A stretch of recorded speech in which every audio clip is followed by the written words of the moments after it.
Hi guys, welcome to my channel. For those who are new, my name is Helena Fargaman. In today's tutorial I will show you how to create basket weave stitch. It is very textured and geometrically constructed pattern, reversible, hard wearing with some elasticity depending on the yarn type, and a good looking stitch.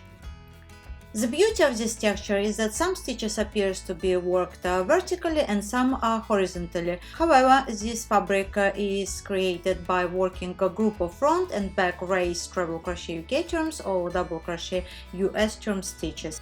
The stitches are worked in the usual way but around the stem to create this optical illusion.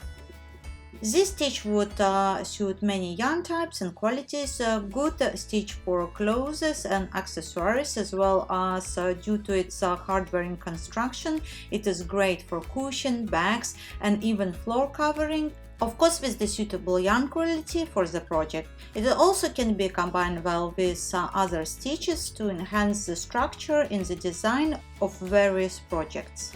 To begin, create a slip knot and chain 17 stitches. The next row consists of treble crochet UK turn stitches or double crochet US turn stitches. Usually when we work treble crochet UK or double crochet US, we would have to chain 3 stitches to begin a new row, but for this stitch we have to chain only 2 additional stitches to begin a new row.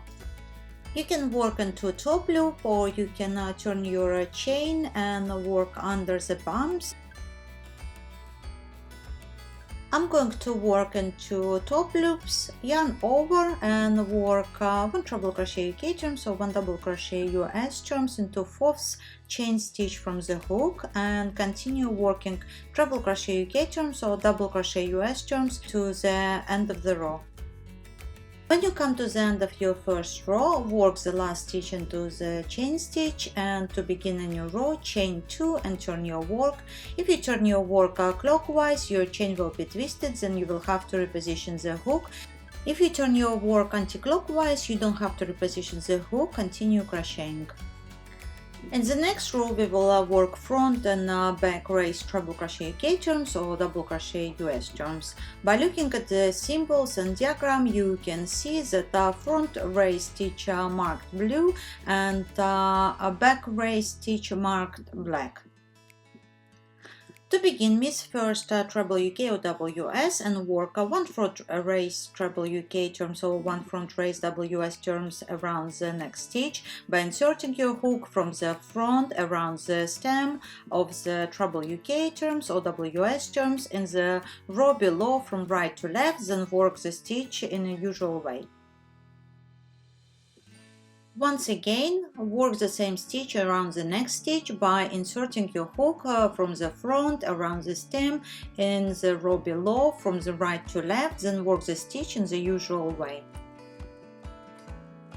Work front treble crochet UK turns or double crochet US turns once again. In total we will need 3 of the same stitches to create this pattern.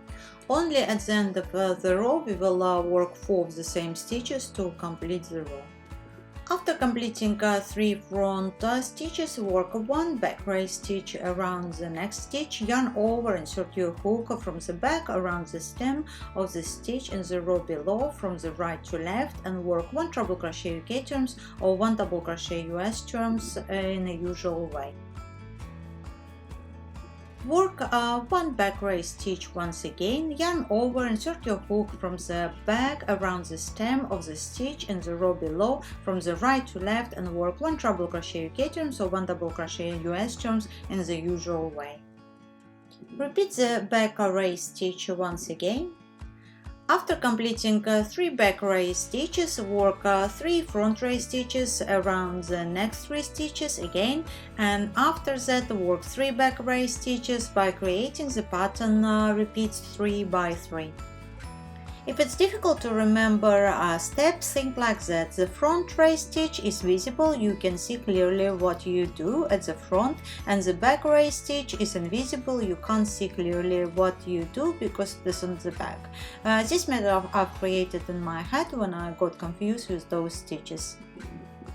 As I mentioned earlier, at the end of the row you will have 4 of the same stitches. Here you can see that we have formed small squares by completing the first 2 rows. To begin a new row, chain 2 and turn your work. If you turn your work clockwise, your chain will be twisted, thus you will have to reposition the hook. If you turn your work anti-clockwise, you don't have to reposition your hook, continue crocheting.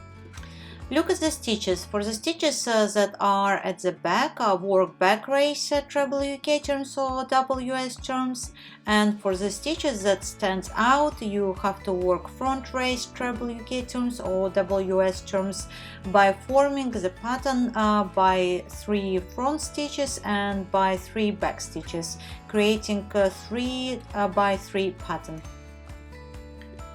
Just a reminder, when you start a new row, work first race stitch around the second stitch and skip the first one. When you come to the end of the row, chain 2 and turn your work, and for this row you will have to work where the front race stitches, work the back race stitches, and where the back race stitches, work the front race stitches. Continue with the pattern. If you like to use this pattern in your larger project, count in 3s or multiply by 3 and add 1 stitch on each end of the project. And if you would like the pattern to start and end with the same stitches, count in 6 or multiply by 6 and add 3 stitches plus 1 stitch on each side, in total 5 extra stitches. Thank you for watching. I hope you've had great experience. For those who are new to my channel, if you like to see more videos in the future, please subscribe to be notified when I add a new video. Enjoy your day or evening, and I will see you soon.